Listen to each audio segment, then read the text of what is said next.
Imagine walking along the beach. You see something shiny in the sand, you reach down, and you find an old coin. It is your lucky day. Now, imagine an entire beach covered in over 350,000 coins. Well, if you were back in Ocean City in the early 18th century, this is the site you may have stumbled upon due to a shipwrecked Spanish galleon. Here with the full story is Andy Nunez. He is the author and amateur historian. Hey there. Hey. Wow. How are you today? Well, take us through this shipwreck. How did this all come about? Well, there are hundreds of shipwrecks up and down the coast, but there are a few notable ones that were right here on Delmarva. There were at least 3 Spanish ships that wrecked, one off Ocean City, and one off, and a couple more on Virginia. But the one with all those coins actually wrecked off Indian River Inlet. Okay. Okay, it was called the Faithful Steward, and there's an account of it, how it foundered on a shoal in 1785, and it was carrying 350,000 British and Irish pennies and halfpennies for the United States. Now, the British didn't like the fact that we beat them in the Revolution, so they defaced all the coins. So they scratched. Oh gosh. Wow. And they dumped them in barrels, put them on this ship. This ship wrecked off the coast. So there was an inquiry. The captain was one of the first people to leave the ship while it was sinking. That's not right. No, I know. I know. So the ship broke up. Of 240, I think, passengers, only 60 of them survived. Oh my goodness.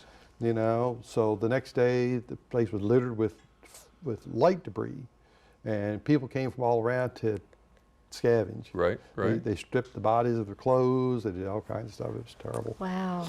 But 100 years later, the coins started washing up on the beach. You know, even though it was 300 feet offshore that it wrecked, The coins made it to the beach. coins started, the barrels started rotting and breaking apart, and the coins started, through wave actions and storms, they started littering the beach.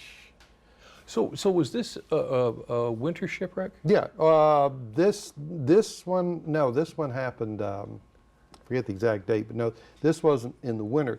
There's another one in Ocean City that broke up in the winter. Now, I don't know the name of the ship, nobody knows, but I was interviewing a fellow, he was born in 1910. Yeah.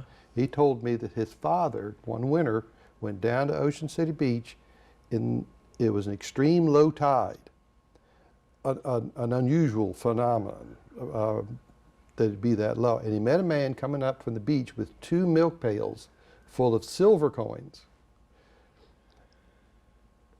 This low tide had exposed the shipwreck, and all these Spanish silver coins were scattered all up and down the beach. Oh my. So the fellow gave my raconteur's father one of these coins, and they drilled a hole in it, put a ribbon through it, and used it for a teething ring for their baby. But fast forward to around 1990, there was a big paid treasure hunt in Ocean City, and I was there, and there was a guy that came, I was talking to this guy from across the bay. He spent the night here, and he found a Spanish coin. He showed it to me. It was like, it was as big as a quarter. I said, well, where'd you find it at? He said, oh, I found it at 14th Street. Well, that's where the shipwreck was. Shipwreck was, because that's the guy, he told me, he says, is where the Commander Hotel was. How about that? So How 14th about that? Street, Wow. so yeah, but my goodness. just goes to show you that you don't there's know. stuff coming in. There's good stuff coming in. Yeah. Yeah, but true Do you think we stories. can find any today? Oh yeah. Really? Still? People go down that Indian River Inlet where the Faithful Steward went down, Yeah. and still, there's a big storm, they're liable to find some of these pennies. I mean, if you go to Discover Sea Shipwreck Museum in Fenwick, Yeah. he's got this big pile of pennies that he's collected. You know, it must be thousands of them. He actually dove the wreck and has pieces of the barrel with the stacks of coins still in some of the stacked up over there. Oh my goodness. Yeah. How That about is that? crazy. Well, Yeah, well, I you just never imagine- know. I I mean, imagine we can. look at it this way. the earth is nearly covered 70% of water. Right. There's more stuff underwater, Underwater. than there is on land. That's an interesting Yeah. thought. Wow. Andy Nunez, thank you so much. My pleasure. There's a historian that you want to make friends with. Stick around. DelmarvaLife will be right back.